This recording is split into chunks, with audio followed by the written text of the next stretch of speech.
Two's breaking out.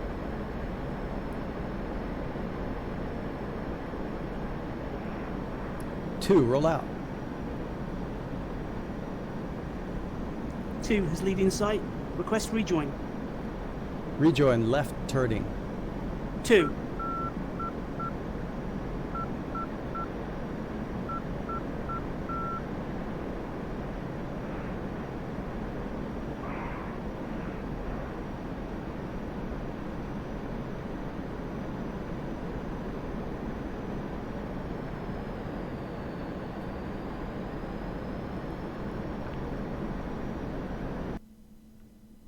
Welcome back, DCS Hacks fans. It's Cabi 599 back with Chapter 3 in my ever so squeaky chair once again.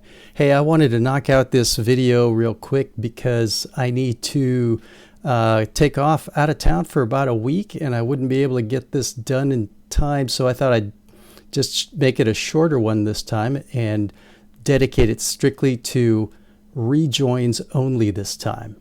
Okay? So we're going to talk about some new terminology and what the hell is smash, straight ahead rejoins, how to set it up and how to manage a smash, what you do if you need to overshoot, also how to do turning rejoins, whether the lead turns into you or away from you as the wingman, and how to maneuver yourself to do the turning rejoin. A little bit about the physics about the turning rejoin, and also aspect angle and heading crossing angle. Also, if you need to overshoot, what do you do? So let's get into it. What the hell is smash? Well, smash is actually just a slang term we use to reference your overtake airspeed or how much energy you have. For example, lead could be doing 350 knots, and if you, the wingman, are doing 400 knots, you have 50 knots of smash on the leader. All right? Overshoot. What is an overshoot? It's basically if you cannot get yourself slowed down and stopped in time to park yourself into the root or fingertip position, you're probably going to shoot past the leader, whether it's ahead of the leader or behind the leader, or underneath the leader. So we'll use the term overshoot for that. Aspect angle. This is the angle at which you're basically intercepting the lead aircraft, and it has a lot to do with your heading crossing angle, and we'll commonly refer to lead, lag, and pure pursuit as part of your heading crossing angle, and how you use those to either make distance, don't change the distance, or gain, or I should say close the distance to the leader. If you hear me say boards, I'm referring to the speed brakes or air brakes as you British guys call it. Blowers, if I say blowers, that means we're going into afterburner. Reheat for the British guys. Okay? So let's take a look. First of all, straight ahead rejoins. How do we set that up? Well, normally once you take spacing, as in Chapter 2 like we discussed, you want to maneuver the aircraft such that you are at the 6 o'clock position of the leader. Now, our contract is that all rejoins at 350 knots, and initially the wingman's going to want to have about 50 knots of smash on the leader to start with. As long as you're not really far away, you can actually get up to easily 100 knots of smash if you're really far away trying to make up space, okay? But as you get closer and closer, once you start seeing the afterburner cans, basically, you should start working your way away from the 6 o'clock position and towards the wing that you're supposed to be rejoining to. In this case, we're going to be rejoining to the right side. And as you get closer, you're going to want to decelerate the aircraft so that you end up essentially in the root position, stabilized, and then you can work your way into the fingertip after that.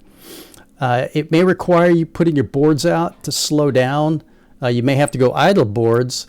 And if you go idle boards and you're still overtaking the leader, that may be a prime time to take an overshoot. And doing a straight ahead rejoin, when you do an overshoot, you obviously are boards and idle already, but you want to fly away from the leader, vectored away from the leader such that you aren't going to run into him or her. Now, ideally, if you can keep sight of the leader and continue to fly the airplane, then you probably don't need to break out. But if you're losing sight, then you're going to have to call a breakout, basically, and you probably have to call blind if you're not able to pick up the leader after that. Okay, and if you do break out, then the leader will have to set up a rejoin, or you can just try that rejoin again.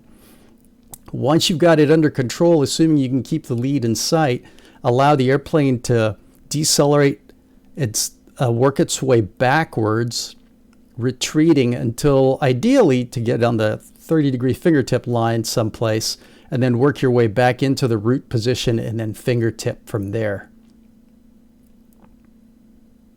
Okay, so that's pretty straightforward. Let's take a look at turning rejoins. Okay, let's go back to this diagram that we looked at in Chapter 2. Remember, the lead has a specific turn radius, and the aircraft on the right, the blue one, has a tighter turn radius, and obviously the green one on the left has a larger turn radius than the leader, so that if they all three are going at the same airspeed, they will end up being staggered. Remember that?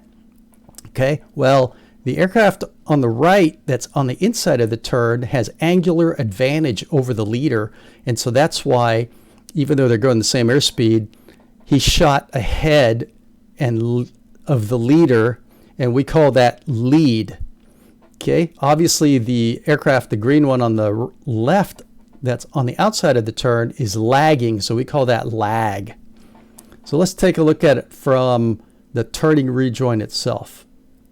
Oops, I forgot to mention there are some aspect angles that we're going to have to talk about. This is right out of the Air Force's manual. If you look at image A, this is a low aspect angle. We often refer to this as lag pursuit.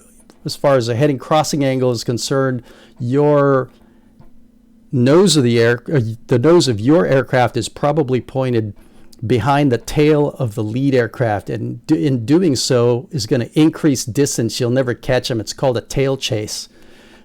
The image B is the moderate aspect angle. We call this the pure pursuit, and your heading crossing angle is going to be basically your nose is pointing directly at the leader. You won't gain or lose any distance, especially if you're co-airspeed. And of course, image C is lead pursuit, where your heading crossing angle of the nose of your aircraft is pointed well ahead of the leader's nose. And in this case, you could be co-airspeed even slower than the leader and still catch up to the leader. What does that look like from overhead? Well, no matter what happens as far as lead turning towards you or away from you, your goal is to dive into the inside of the turn. Now, in this case, the wingman's already to the inside of the turn, and he's going to dive towards the 6 o'clock of the leader and then work his way into the circle. And if you are pointing ahead of the leader, you're going to gain the distance. If you're pointing at the leader, it's called pure pursuit. You're not going to gain any distance. And if you're pointing behind the leader, then you're going to make distance and you'll never catch the leader. Okay? So if you're co-airspeed, all you have to do is just pull a lot of lead, and eventually, even though you're both going the same speed, the wingman has angular advantage being on the inside of the turn, will eventually catch the leader. Like that. Oops, it looks like they bumped into each other there for a moment. If you maneuver your airplane such that you're essentially about the same turn radius as the leader, this is what we call a tail chase. It's a pure pursuit. Obviously, your nose is pointed directly at the leader, so there's no way you're going to catch the leader unless you've got excess smash in order to catch up to him or her.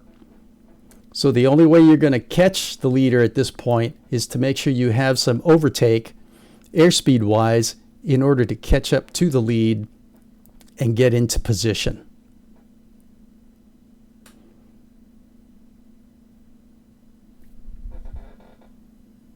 Now, the ideal way to do it is a combination of both lead pursuit and a little bit of smash. Roughly about, I use about 30 knots. I generally try not to go more than 50 knots unless the distance I'm trying to cover is excessive.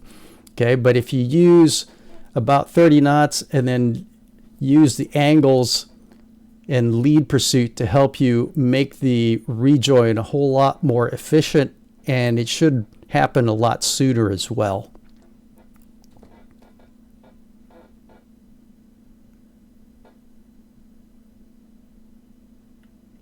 When you're doing a turning rejoin, avoid diving down into what we call the hole and then having to climb back up to the leader.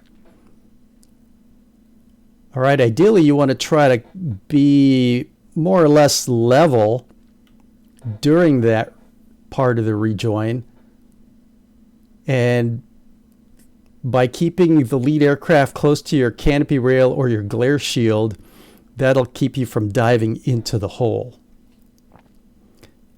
What about overshooting? If you're doing a turning rejoin and you realize, holy smokes, I got too much smash, too much angle, I think I might hit the leader. It's best if you decide to overshoot early, and then as you approach the leader, make sure you have nose-tail separation, level the wings, fly to the outside of the turn it into basically like a root echelon turn, dissipate your energy out there, and then work your way back into the circle, inside of the circle, and then finish the rejoin. How would that look from above? Well, once again, if you need to overshoot, decide early that you're going to do it. Use idle boards if you need to, which you probably will. Okay, for safety's sake, make sure you maintain nose-tail separation. Stay behind and below the leader. Dissipate your energy outside of the turn, and then fly your way back to the inside. And it should look something like this.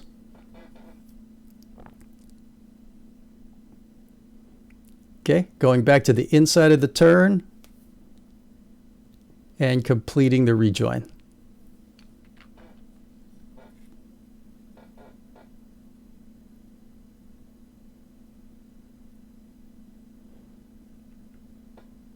There we go. Now, for the video, let's go back to where we started in the beginning, and we're going to go with 2 breakout. 2's breaking out.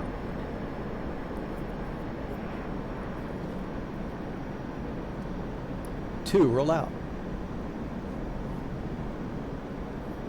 2 has lead in sight. Request rejoin. Rejoin left turning. 2.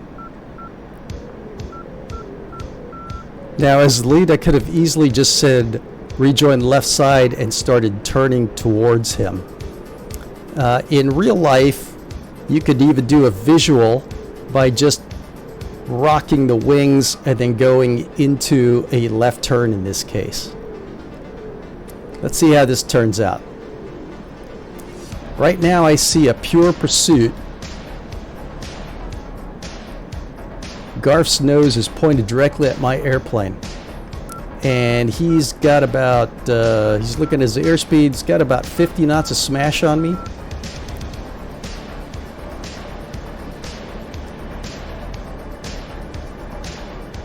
And it looks like it's going to be a tail chase is what we call it.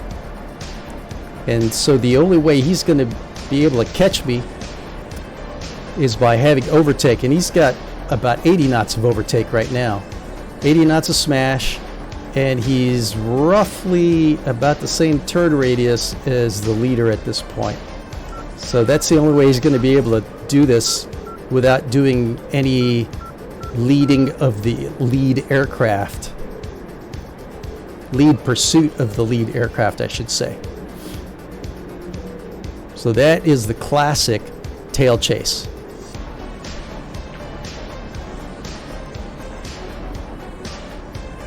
Good energy management otherwise. He didn't need to overshoot.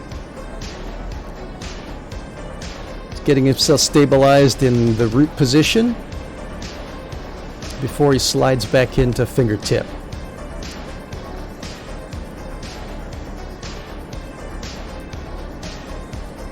Okay, how about we let him try that one again?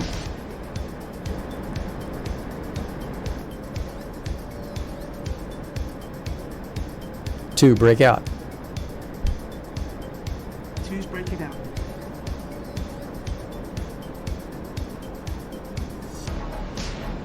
Two, roll out. Two has lead in sight. Request rejoin. Rejoin left turning. Once again, lead turns into the wingman, so wingman bids for the 6 o'clock position of the leader, and he starts working the lead pursuit at this point. This is looking better. He's got his nose pointed at the leader at this point, so it's going to be a little bit of a tail chase. Maybe he's going to bid a little bit more to the left and make it a combination of lead pursuit and smash. Currently he's only got about 30 knots of smash on the leader, so this is looking more like a combo. He's got about 40 knots of smash now, a little bit of a lead. It's a semi tail chase, but he is using more lead in this case. And note that the rejoin actually occurred much quicker because he was using the lead pursuit and using his angular advantage along with the smash in order to get back into the root position and form back up with the leader.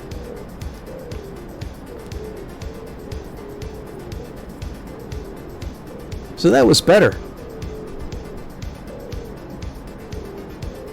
How about if I give you guys an IP demo of a pure lead pursuit at airspeeds?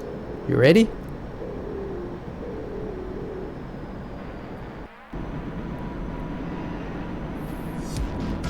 Okay, disclaimer, this is an AI leader and it's actually only doing 300 knots and at 45 degrees of bank, which our contract is 30 degrees of bank at 350, but I'm just demoing this 300 knot airspeed rejoin purely with lead pursuit.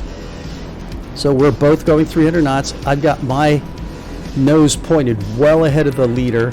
The leader's just above my right glare shield there underneath the mag compass and the mirror, and I'm actually gaining on him.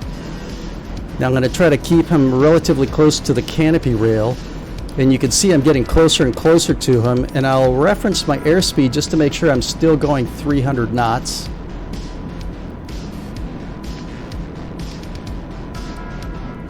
Getting bigger. Note where my nose is pointed relative to the leader.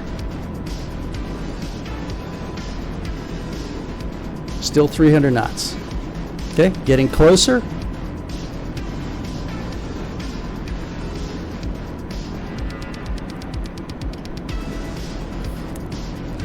With my power setting where it is, I'm actually getting more energy than I need here.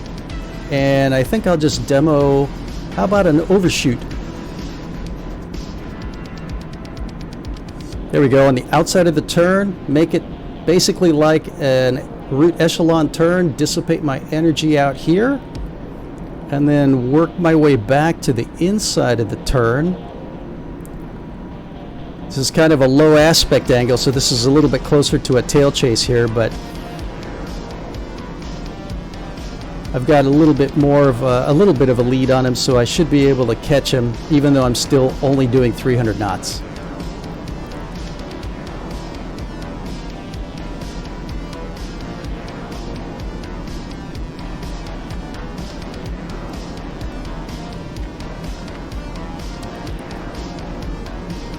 There we go. Stabilize myself right here en route for a moment, and then I'll start sliding back into the fingertip position. All at 300 knots, co-airspeed, just using purely angles and lead pursuit.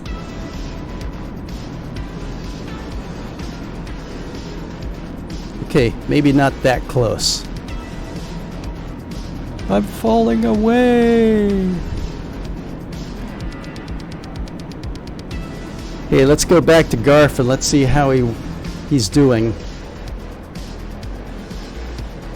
2, request rejoin. Rejoin, right side. 2, Okay, it's a right turning rejoin, turning away from the wingman, so wingman dives in towards the lead 6 o'clock position, sets himself up on the inside of the turn. Now remember from last chapter, I was mentioning that the wingmen always start on the inside of the turn, but number 2 always ends up on the inside of the turn. Number 3 and 4, if it's a 4 ship, actually plan to overshoot the leader so that they end up on the outside of the turn, and they will form up normally on the outside.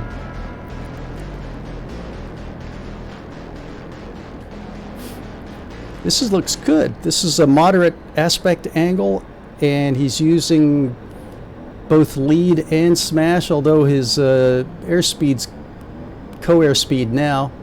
Sounds like his engines don't spool up as quickly as it needs to, but he's actually about 10 knots behind the leader smash-wise, 10 knots slow, and notice that he's not gaining any distance there. So what he needs to do is just pull a little bit more angle, a little bit more lead, or add a little bit of power to get himself back into the root and then fingertip position.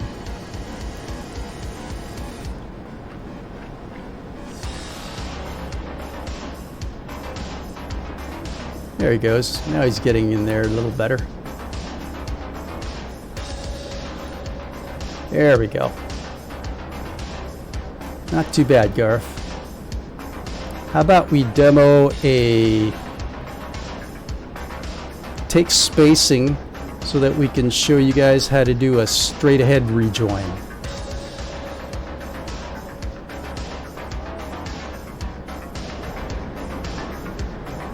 Dragonflight, take spacing.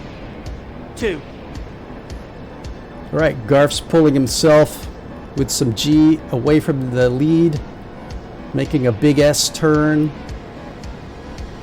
Not a big ass turn, but a big S turn, so that he makes distance. Rejoin, right side. Okay. 2, Now he's going to maneuver back to the 6 o'clock position of the leader.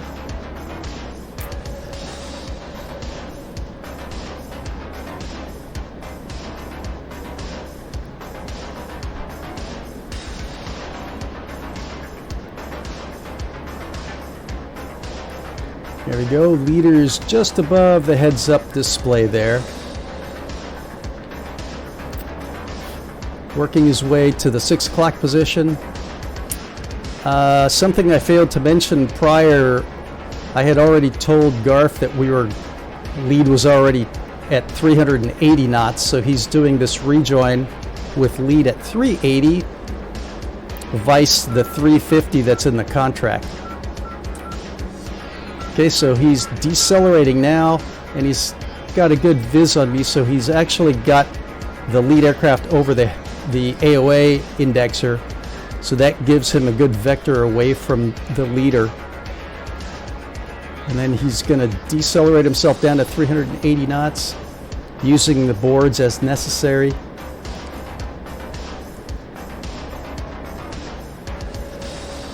Until he parks himself in the root position and then slides back into fingertip.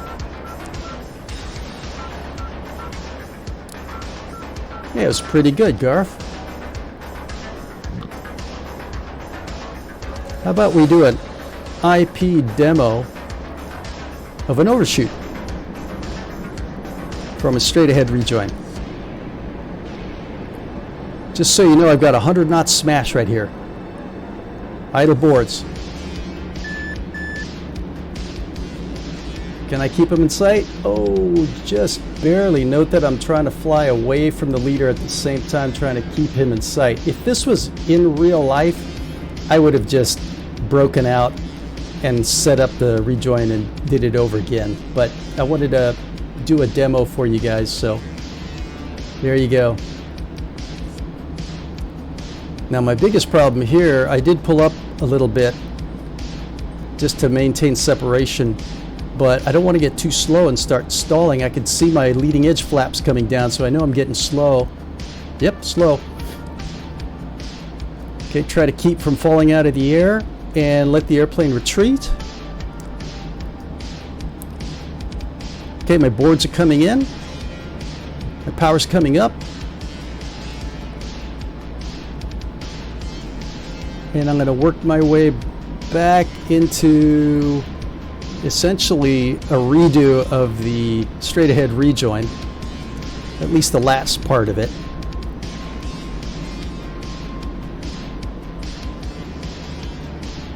Managing my smash, currently co-airspeed now.